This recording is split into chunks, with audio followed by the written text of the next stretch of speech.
ऊपर से बहुत उनके ये कार्यकलाप उसे उसकी दिव्य स्थिति से दूर नहीं ले गए, अपितु इसके विपरीत उसे उसे श्रीमद् भगवत गीता की उसकी चेतना का पुनः स्मरण दिलाया, जैसे श्री भगवान ने उसे स्वयं सुनाया था। चेतना की इस पुनः जागृति का आश्वासन श्री भगवान ने श्रीमद् भगवत गीता 18:65 में इस प्रकार दिया है। मन मना भव मद भक्तो मद्याजी माम नमस्कुरु मामे वेश्यसि सत्यम ते प्रतिजाने प्रियोसी में।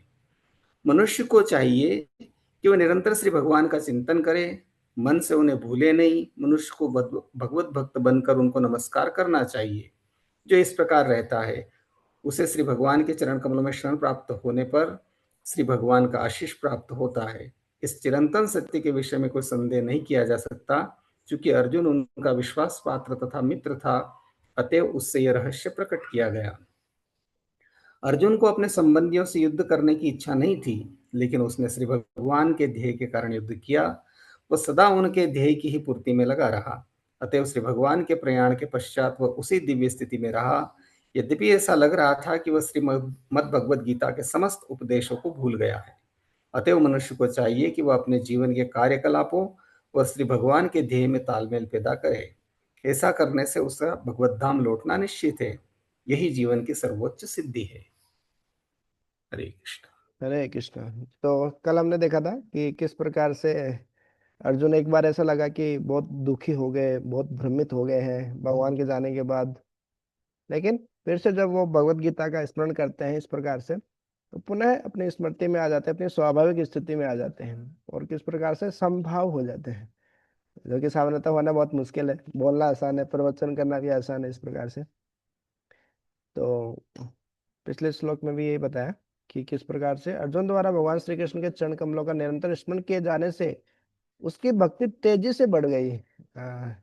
तो भगवान के चरण कमलों का ही स्मरण करता है भक्त अपना।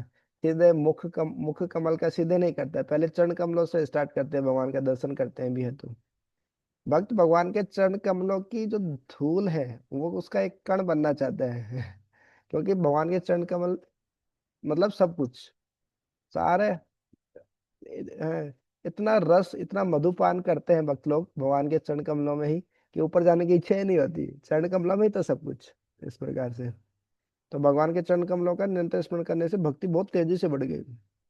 ये होता है भगवान का क्या, भक्तों के भी चरण जो रज होती है बहुत शक्तिशाली होती है। चैतन्य चरितमृत में आता है, तीन चीजें बहुत बलवान है, बहुत शक्तिशाली है। वैष्णवेर उच्चिष्ट एक वैष्णव का जो उच्चिष्ट होता है, सामान्यतः किसी का झूठा खाना नहीं चाहिए, तमोगुण में होता है लेकिन किसी शुद्ध भक्त का उच्चिष्ट जो होता है महाप्रसाद बन जाता है, महाप्रसाद के भी ऊपर हो जाता है महाप्रसाद, जैसे नारद मुनि ने खाया था उनका, जो हमने पहले देखा था। वैष्णव है चरण जल, वैष्णव के जो चरणों की जल है, धूली है। तो इस प्रकार से ये तीन महाबल बताए गए हैं। हाँ, तो भगवान के भी चरण कमलों का इस प्रकार से ध्यान करने से अर्जुन की भक्ति बहुत तेजी से बढ़ गई है। वो सारे विचारों का सारा मेल दूर हो जाता है, बहुत उल्टे पुल्टे विचार आते हैं, बहुत कुछ होता है, लेकिन भगवान का नाम जब करते हैं, भक्तों के संग में रहते हैं, तो सब ठीक हो जाता है समय के साथ। फिर क्या हुआ, भगवान की लीलाओं तथा कार्यकलापों के कारण तथा उनकी अनुपस्थिति से ऐसा लगा कि अर्जुन भगवान द्वारा दिए गए उपदेशों को भूल गया हो। लेकिन वास्तव में बात ऐसी न थी और वह पुनः अपनी इंद्रियों का स्वामी बन गया है। तो जैसे भगवान गए, लेकिन भगवान के उपदेश जो भगवत गीता है भगवान से अभिन्न है, तो भगवान के उपदेशों को याद करके फिर से अपने स्वाभाविक स्थिति में आ गए अर्जुन, और फिर से इंद्रियों के स्वामी बन गए। अब इंद्रियों के द्वारा वो संचालित नहीं हो रहे, वो इंद्रियों को संचालित कर रहे हैं। ज्यादातर बोलते हैं कि हम मन के मालिक है जी, मन की मर्जी में जो जो करूं, जो आए वो करूं। नहीं, मन के नौकर है जी, मन आपको जैसे करवाते हैं वैसा करते हैं। मन आप मन के नियंत्रण में है कि मन आपके नियंत्रण में है, ये एक अच्छा प्रश्न है। तो भगवत गीता का छठवां अध्याय इसी पे है। तो इस प्रकार से भगवत गीता इतनी शक्तिशाली है। मन मना भव मत भक्तो मत त्याजियो, ये प्रभुपाद जी उदाहरण दे के बता रहे हैं कि यही भगवत गीता का सार है। भगवान का चिंतन करना, भगवान का भक्त बनना, भगवान को नमस्कार करना। तो यही है भगवान की भक्ति।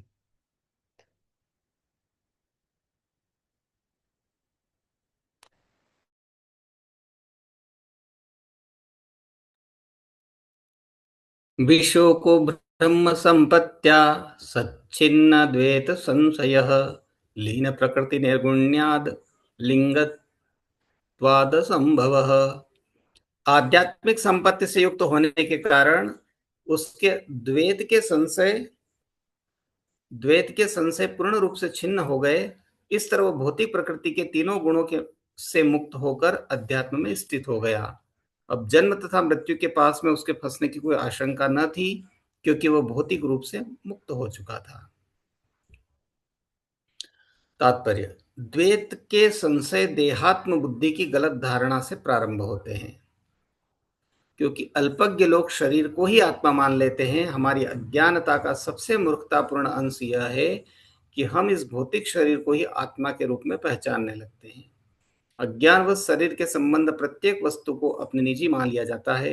मैं और मेरा की भ्रांत धारणा से उत्पन्न संशय, दूसरे शब्दों में मेरा शरीर, मेरे संबंधी, मेरी संपत्ति, मेरी पत्नी, मेरी संतान, मेरा धन, मेरा देश, मेरा समाज तथा इस प्रकार के सैकड़ों हजारों भ्रामक विचार बद्ध जीव के लिए मोह उत्पन्न करने वाले होते हैं। किंतु भगवत गीता के उपदेशों का आत्मसात करने से मनुष्य निश्चित रूप से ऐसे मोह से छुटकारा पा सकता है, क्योंकि वास्तविक ज्ञान यह जान लेना है कि भगवान वासुदेव या भगवान कृष्ण ही सब कुछ है, जिसमें अपना आत्मा भी सम्मिलित है। प्रत्येक वस्तु उनकी शक्ति की आंशिक अभिव्यक्ति है। शक्ति तथा शक्तिमान अभिन्न है, अतएव पूर्ण ज्ञान के प्राप्त होते ही द्वैत का भाव समाप्त हो जाता है। जो ही अर्जुन ने भगवत गीता के उपदेशों को ग्रहण किया, उसका भौतिक बोध मिट गया। उसे यह अनुभव हुआ कि भगवान अपने उपदेश के द्वारा, अपने रूप, लीलाओं, गुणों इत्यादि के द्वारा अब भी उसके समक्ष उपस्थित है। वो अनुभव कर सका कि उसके मित्र भगवान कृष्ण विभिन्न अद्वैत शक्तियों में अपने दिव्य उपस्थिति के कारण अब भी उसके समक्ष उपस्थित थे, और देश काल के प्रभाव के अंतर्गत शरीर के अन्य परिवर्तन के द्वारा भगवान की संगति को प्राप्त करने का प्रश्न ही नहीं था।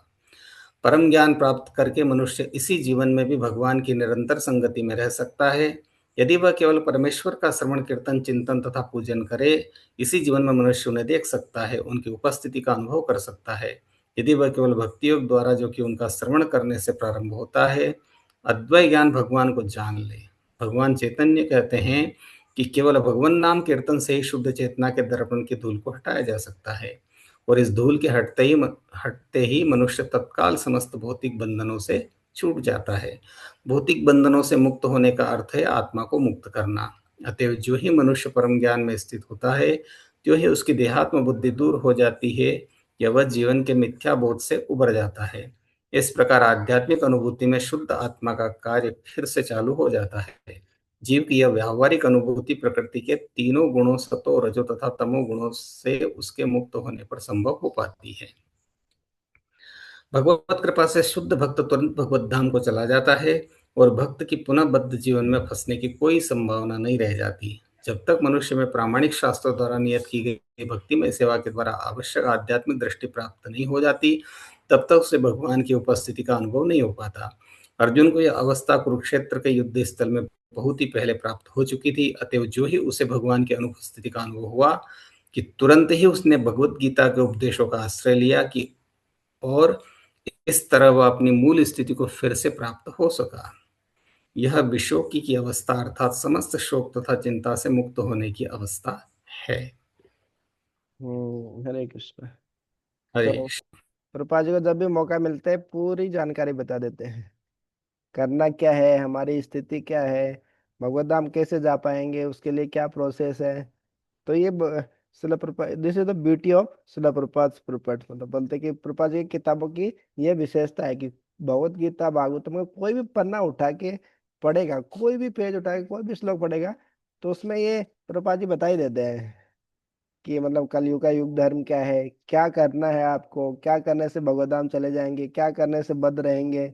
इस प्रकार से तो जैसे अर्जुन जैसे भगवत गीता के उपदेशों को याद किए तो पुनः अपनी स्मृति में आ गए, और क्या करना है क्या नहीं करना पूरे ज्ञान में स्थित हो गए। और भगवत गीता के चौथे अध्याय में लास्ट में हम देखते हैं ज्ञान की महिमा बताते हैं भगवान। हाँ, तो ज्ञान कितना शक्तिशाली है, गुरु के पास कैसे जाना चाहिए, कैसे विनम्र भाव से तद विद्धि पर निपाते हैं ना। ज्ञान तलवार के समान है, ज्ञान उस आग के समान है जो अज्ञान को जलाकर भस्म कर देती है, भस्म सात कुरुते अर्जुन। इस प्रकार से तो ज्ञान बोल सकते हैं। पहले ज्ञान ही नहीं है तो व्यक्ति करेगा कहाँ से, पहले पता तो होना चाहिए क्या सही है क्या गलत है। ज्ञान तो ये आध्यात्मिक ज्ञान बहुत जरूरी है, इसको पढ़ना, दूसरों को पढ़ाना, और जीवन में, और उससे भी ऊंचा स्तर जीवन में उसको लागू करना इस प्रकार से। लेकिन कम से कम सब पता तो हो। इस कारण भगवान भी लास्ट में बोले कि ये ज्ञान जो दूसरों को बांटता है, बताता है, प्रचार करता है, उससे प्रिय कोई नहीं है। तो ये जो अज्ञान के कारण तो व्यक्ति गलत काम करता है, पाप कर्म करता है, इस प्रकार से उसको लगता था ये तो अच्छा है, इसमें तो मजा आ रहा है। अरे छोड़ो क्या, पुनर्जन्म होता है कि नहीं होता, चार वाक मुनि बोलते हैं वैसे। हैं? ऋणम कृत्वा घृतम पिपेत यावत जीवेत सुखम जीवेत। ऋण लेकर घी पियो, जब तक जीना है सुख मजे से जियो। भस्म बुद्ध से देह से मरने के बाद तो सब राख हो जाएगा, भस्म हो जाएगा, खाओ पियो मजा करो। ऐसे ही सोचते हैं अज्ञान में जब लोग व्यक्ति रहता है, तो इसी प्रकार से सोचते हैं ज्यादातर लोग। हाँ, तो ज्ञान नहीं होने के कारण उनको लगता है यही मजा है। मैं जैसे मैं बता रहा था, वो गुरुकुल में गया था, बच्चों के साथ चर्चा कर रहा था। तो भले ही गुरुकुल में रह रहे हैं, कर्मकांड सीख रहे हैं, श्लोक सीख रहे हैं, लेकिन ये ज्ञान नहीं है। सत्वगुण का सुख क्या होता है, रजोगुण का सुख क्या होता है, तमोगुण का सुख क्या होता है। उनको लग रहा है कि अरे प्रभु जी यहाँ बहुत ये बहुत कर लिया, वैदिक पाठ फूट ये सब हो गया, अब तो घर गृहस्थी बसाएंगे जाके। मतलब उनको ब्रह्मचार्य के लिए कोई इंस्पिरेशन नहीं है, उनको सिखाया ही नहीं गया है कि ब्रह्मचार्य का पालन करना चाहिए। वो उनको कोई एप्रिसिएशन ही नहीं है, मतलब कि ब्रह्मचार्य का पालन करना अच्छा होता है। तो इतना कर्म कांड में, मतलब भले ही इसी कारण मैं देखा कि भगवत गीता में भगवान दो तीन जगह बोले हैं कि वेदों में जो खाली कर्म कांड वाले जो है, उसके बाद ज्यादातर वैसे गुरुकुल में पढ़ के वो जो हम ब्राह्मण करते हैं, रिचुअल्स करते हैं, कर्म कांड करते हैं, वही लोग वो करते हैं, फिर वही बनते हैं ज्यादातर। तो भगवत गीता में भगवान इसलिए बोले इमाम पुष्पिताम वाचम, ये फ्लोरी लैंग्वेज है, पुष्पित वाच है वाणी है, लोग बहुत आकर्षित हो जाते हैं इससे। स्वर्ग जाएंगे, बहुत मजा करने को मिलेगा कर्म कांड करने से, ये सब चीजें तो उन्हीं से आकर्षित हो जाते हैं। तो वास्तविक लक्ष्य है भगवत धाम जाना, वो कभी सोच ही नहीं पाते, उन्हीं चीजों में फंस जाते हैं। हाँ, सारे वेदों का उद्देश्य मेरे को ही जानना है ना। जो वेद, वेद त्रिगुण्य विषय वेद, ये जो वेद भी है वो भी तीनों गुणों में ही है। तो इस प्रकार से समझ नहीं पाते लोग, मतलब जीवन भर 8 8 10 10 साल से पढ़ाई कर रहे हैं, 7 7 8 8 साल से पढ़ाई कर रहे हैं। तो इस प्रकार से होता है, मतलब बहुत दुर्लभ है, मतलब कृपा जी की कृपा से हमको ये सीधा मिल जा रहा है ज्ञान, कितना सुलभ हो गया ये। तो ये मैं और मेरा, यही तो भौतिक जगत में बांध के रखता है, हैं? तो खासतौर से गृहस्थ जीवन में ज्यादा समस्या होती है। अभी लेक्चर सुन रहा था मैं कि गृहस्थ जीवन मतलब कि संग्रह करना। अब संग्रह करने की कोई सीमा नहीं है, बोले पता नहीं कौन सी बीमारी हो जाए तो इतना तो संग्रह करना ही पड़ेगा, इतना तो होना ही चाहिए पैसा। नहीं नहीं, ये हो सकता है, वो भी हो सकता है। तो संग्रह करने के ऐसे व्यक्ति सोचता है तो कोई सीमा नहीं है उसकी, कितना भी संग्रह करे उसको, ये सबसे बड़ी समस्या है। और क्या होता है कि जो खुद का परिवार है, मैं और मेरे ये इससे ऊपर नहीं सोच पाता है कि हाँ कि और भी लोग मेरे संबंधी है, परिवार है, उनसे भी मेरा संबंध है, इस प्रकार से तो आसक्ति में बहुत भयंकर फंस जाता है व्यक्ति। मतलब फायदा भी है नुकसान भी है, मतलब गृहस्थ जीवन जैसे मालगाड़ी के समान है। मतलब तो मालगाड़ी है, उसमें कई बहुत सारा सामान होता है, बहुत कुछ होता है। तो एक साथ भक्ति करेगा तो बहुत, अपने बीवी बच्चे है ना, माता पिता सबका ही उद्धार करेगा, सबको ही भगवत धाम लेके जाएंगे। लेकिन गाड़ी धीरे धीरे चल रही है। ब्रह्मचारी जीवन क्या होता है कि जो साधु का जीवन होता है, विरक्त जीवन जो होता है ब्रह्मचारी सन्यासी का, एक्सप्रेस गाड़ी है एकदम, फुल स्पीड से जा रही है? लेकिन एक्सीडेंट होने का डर रहता है उसमें। तो दोनों के ही अपने अपने लाभ और नुकसान रहते हैं। तो इसलिए भक्ति विनोद ठाकुर बोलते हैं गृहस्थ ब्रह्मचारी इन सबसे ऊपर है भक्ति। गृह ठाको वने ठाको सदा हरि बोले ठाकुर। मैं गृहस्थ आश्रम में रहूं, ब्रह्मचारी रहूं कि सन्यासी रहूं, इससे फर्क नहीं पड़ता, हमेशा हरि का भजन करता रहूं, मैं भगवान का नाम लेता रहूं, यही सफलता है जीवन की, इस प्रकार से। तो जैसे ही अर्जुन भी क्या थे, गृहस्थी थे, वो क्षत्रिय भी थे, राजा भी थे, कितनी जिम्मेदारी थी, मैनेजमेंट देखना, ये देखना वो देखना। लेकिन फिर भी जैसे ही भगवत गीता के श्लोकों को याद किए, तुरंत भगवान का संग हो। भले ही भगवान नहीं थे, हम बोल सकते हैं अर्जुन के साथ तो भगवान थे, लेकिन इस समय तो भगवान नहीं, फिर भी भगवान के उपदेशों को याद करके भगवान के एक तरीके से भगवान का ही संग मिल गया उनको, इस प्रकार से। तो ये प्रभा जी यहाँ पे तात्पर्य में भी बताए। और तीनों गुणों से व्यक्ति जब ऊपर उठ जाता है तभी वो भगवत भक्ति, भगवान के धाम जा सकता है इस प्रकार से। और कुछ ऐड करना चाहे तो कर सकते हैं, नहीं तो नेक्स्ट पढ़ते हैं।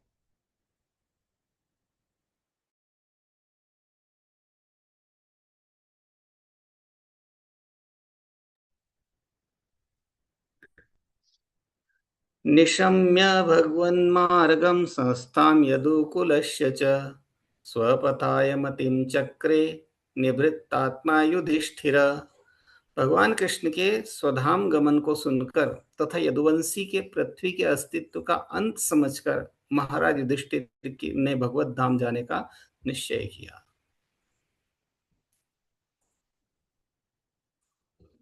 इस संसार के लोगों की दृष्टि से भगवान के दूर चले जाने की खबर सुनकर महाराज युधिष्ठिर ने भी अपना ध्यान भगवत गीता के उपदेशों की ओर मोड़ा। वे भगवान के प्राकट्य तथा प्रयाण की विधि के विषय में सोचने लगे। इस मर्त ब्रह्मांड में भगवान के प्रकट होने तथा उनके अंतर्धान होने का उद्देश्य पूर्ण रूप से भगवान की परम इच्छा पर निर्भर करता है। वे किसी उच्चतर शक्ति द्वारा या प्रकट या अप्रकट होने के लिए बाध्य नहीं है। जिस प्रकार जीव भौतिक प्रकृति के नियमों द्वारा प्रकट या अप्रकट होने के लिए बाध्य होते हैं, जब भी भगवान चाहते हैं वे कहीं भी और सर्वत्र प्रकट हो सकते हैं। इससे किसी अन्य स्थान पर उनके प्राकट्य तथा तिरोधान पर कोई प्रभाव नहीं पड़ता। वे सूर्य के समान हैं। सूर्य स्वेच्छा से किसी स्थान पर उदय और अस्त होता है, किंतु इससे अन्य स्थानों पर उसकी उपस्थिति पर कोई प्रभाव नहीं पड़ता। सूर्य पश्चिम गोलार्ध में अस्त हुए बिना भारत में प्रातःकाल उदय होता है। सूर्य पूरे सौर मंडल में सर्वत्र उपस्थित रहता है, किंतु ऐसा प्रतीत होता है कि किसी एक स्थान में सूर्य निश्चित समय पर प्रातः उदय होता है और शाम को निश्चित समय पर अस्त होता है। जब सूर्य के लिए समय की कोई सीमा कोई अर्थ नहीं रखती, तो फिर परमेश्वर के विषय में क्या कहा जाए, जो सूर्य के भी सृष्टा तथा नियामक है। अतएव भगवत गीता में कहा गया है कि जो कोई भगवान की अचिंत्य शक्ति के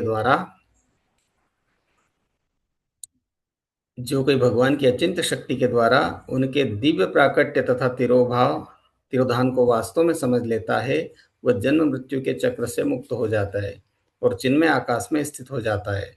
जहां पर वैकुंठ के ग्रह हैं, वहां पर ऐसे मुक्त व्यक्ति जन्म मृत्यु जरा तथा रोग के भय से रहित होकर शाश्वत रूप से रह सकते हैं। आध्यात्मिक आकाश में भगवान तथा उनकी दिव्य प्रेममय सेवा में निरंतर लगे रहने वाले सारे लोग सदैव तरुण बने रहते हैं, क्योंकि वहां न बुढ़ापा है, न रोग और न मृत्यु। चूंकि वहां मृत्यु नहीं होती, अतः वहां जन्म भी नहीं होता। इसलिए निष्कर्ष यह निकलता है कि एकमात्र भगवान को प्राकट्य तथा तिरोधान को समझ लेने पर मनुष्य जीवन की सिद्धि अवस्था प्राप्त कर सकता है। अतः महाराज युधिष्ठिर भी भगवत धाम जाने के विषय में सोचने लगे। भगवान पृथ्वी पर या अन्य किसी लोक में अपने पार्षदों के साथ प्रकट होते हैं, जो उनके साथ नित्य निवास करते हैं, और यदुवंश के सारे सदस्य जो भगवान की लीलाओं में सहायक बने रहे, उनके पार्षद ही थे। उसी प्रकार महाराज युधिष्ठिर, उनके भाई तथा उनकी माता इत्यादि भी उनके नित्य पार्षद ही थे। चूंकि भगवान तथा उनके पार्षदों का प्राकट्य तथा तिरोधान दिव्य होता है, अतएव प्राकट्य तथा तिरोधान के बाह्य लक्षणों से किसी को मोहग्रस्त नहीं होना चाहिए। हम्म। हरे कृष्ण। भगवत गीता का फेमस श्लोक, जन्म क्रम च मे दिव्यम एवं यो वेति तत्वतः त्यक्त्वा देहम पुनर्जन्म न मामेति सो अर्जुन। हाँ, भगवान भगवान बोलते हैं मेरे जन्म और कर्म दिव्य हैं। हाँ, एवं यो वेति तत्वतः, जो इसको तत्वतः जानता है, वास्तव में समझ लेता है। हम्म। तो शरीर छोड़ने के बाद फिर से भौतिक जगत में नहीं आना पड़ता, वो मेरे धाम को प्राप्त करता है, भगवान ऐसे होता है। खाली ये समझ लेने से कि भगवान के जन्म और कर्म दिव्य है, भौतिक नहीं है, हमारी तरह नहीं है कि वह भौतिक है। भगवान को प्रकृति के नियमों के अंदर बाधित होकर के जन्म लेना पड़ा, उनको बीमारी हुई, उनको शिकारी ने तीर मार दी, उनको फिर बीमारी हो गई, फिर उनकी मृत्यु हो गई। ऐसा नहीं, भगवान के जन्म और कर्म दिव्य है। अरे भगवान ने रासलीला क्यों की, इतने सारे स्त्रियों स्त्रियों के साथ संबंध क्यों?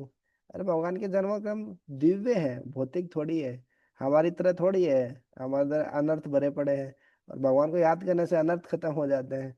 तो हम और भगवान एक थोड़ी।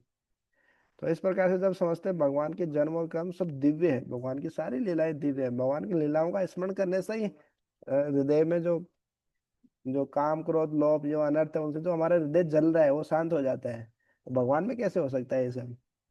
तो इस प्रकार से जब कोई व्यक्ति समझता है और जान पाता है कि भगवत धाम जाना है ना, तो ये बताया कि युधिष्ठिर महाराज भी भगवत धाम जाने के बारे में सोचने लगे हैं। और सामान्यतः क्या होता है कि कोई नहीं सोचता कि भगवत धाम जाना है। ज्यादातर लोग क्या, हाँ, अहनि अहनि भूतानि गच्छन्ति अमालयम शेषः स्थावरम इच्छन्ति कि आश्रमतः परम। एक बकरी को कसाई काट रहा है, बाकी बकरी बाहर अच्छे से चारा खा रही है, घास खा रही है, मस्त है एकदम। उसको परवाह ही नहीं है कि मेरा भी नंबर आने ही वाला है ये, है। तो ये हमारी स्थिति है। तो हमको कोई साधु लोग बताते हैं, शास्त्र पढ़ते तो हाँ लगता है कि हम भगवत धाम जानते हैं, नहीं तो हमको कोई तैयारी ही नहीं कर रहे, कोई प्रिपरेशन ही नहीं कर रहे हम। अब सही में हमको विश्वास हो कि आत्मा है, पुनर्जन्म होता है, भगवत धाम है, तो हम तैयारी नहीं करेंगे क्या? तैयारी करेंगे, क्यों नहीं करेंगे? कोई अच्छा, जैसे हमको पता चले कि कल 3 लाख रुपए मिलेंगे यदि हम निश्चित निश्चित स्थान, मान लीजिए कोई मार्केट में शहर में इस जगह जाएंगे तो हमको 3 लाख रुपए मिल जाएंगे, तो कौन नहीं जाएगा? हैं? सब कोई तैयारी करेंगे, पहले से जाके बैठ जाएंगे वहां पे। हैं? तो कितनी तैयारी करते हैं 3 लाख रुपए के लिए? है। तो उसी प्रकार से भगवत धाम मतलब उससे ऊपर कुछ नहीं है, वही जीवन की सफलता है। सारी 84 लोके में भटकने के बाद जीवन की अंतिम सिद्धि वही है। अंबानी बनना, सबसे धनवान बनना, सबसे सुंदर बनना, ये सब कुछ भी नहीं है। तो इस प्रकार से जब भगवत धाम जाने की महिमा पता होती है तो व्यक्ति तैयारी करता है, तब इतना त्याग करता है, भक्ति करता है। और त्याग तो क्या ही करेंगे, ना भोग कर सकते हैं हम, ना त्याग कर सकते हैं, हैं? तो वास्तव में हम जो भगवान ने दिया है उसको भगवान की सेवा में लगा सकते हैं, इतना ही।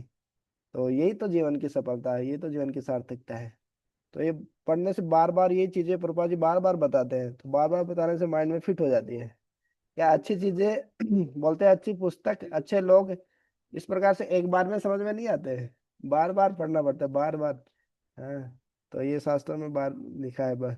तो भगवत धाम बहुत सारे लोग जैसे इंद्र हैं वो सुअर बन गए। नारद मुनि आके बोल रहे भैया स्वर्ग में जरूरत है, चलो। यहाँ क्या सुअर बन के क्यों भटक रहे हो? नहीं नहीं नहीं, मेरी पत्नी है, मेरी लुगाई है यहाँ पे, सुअर लुगाई है, मेरे बच्चे हैं, बीवी बच्चे हैं, नहीं नहीं मैं नहीं जा सकता। तो बहुत समझाने के बाद में भी तैयार नहीं होते हैं। तब है ना उनको मार कर फिर इस प्रकार से नारद मुनि उनको लेके जाते हैं। ऐसे कैलाश का भी ड्रामा आता है। नारद मुनि शिकायत करते हैं भगवान से जाके, अरे आप बद्ध जीवों को भगवान भगवान के धाम क्यों नहीं बुलाते? वो सब सड़ रहे हैं भौतिक जगत में, आप चाहो तो सब भगवत धाम आ सकते हैं। भगवान बोले लेकिन उनकी इच्छा भी तो होनी चाहिए। बोले क्यों नहीं इच्छा? आप बुलाओ तो सही, आप जिसको चाहे उसको बुला के लेके लेके आ सकते हैं। तो नारद मुनि आते हैं और एक कैलाश को पकड़ते हैं, चल बेटा चल तेरे को भगवत धाम लेके जाता हूँ। बोले भगवत धाम? वहां क्यों? बोले यहीं तो सब सही है, छोटा बच्चा है, अभी तो खेलने कूदने की उम्र है मेरी, फिर बड़ा होता है पढ़ाई करने की उम्र है, फिर बोले अभी तो शादी हो गई, फिर मृत्यु का समय आता है। बोले नहीं नहीं अभी तो मेरा पोता है, पोता पोता हुआ है। तो इस प्रकार से करता है। फिर दूसरा जन्म होता है तो वो है ना कुत्ता बन जाता है, फिर सांप बन जाता है, इस प्रकार से। लेकिन फिर भी वो भगवत धाम नहीं जाना चाहता है। फिर उस सांप को जब देखते हैं उसी के घर वाले, जो पहले वो कैलाश था, बोले सांप कहाँ से घुस गया हमारे खेत में, मारो मारो इसको। तो नारद मुनि उसको पिटवा के मारते हैं। बोले अब तो चल, अब तो अकल ठिकाने आई। हाँ बोले अब चलूंगा भगवत धाम।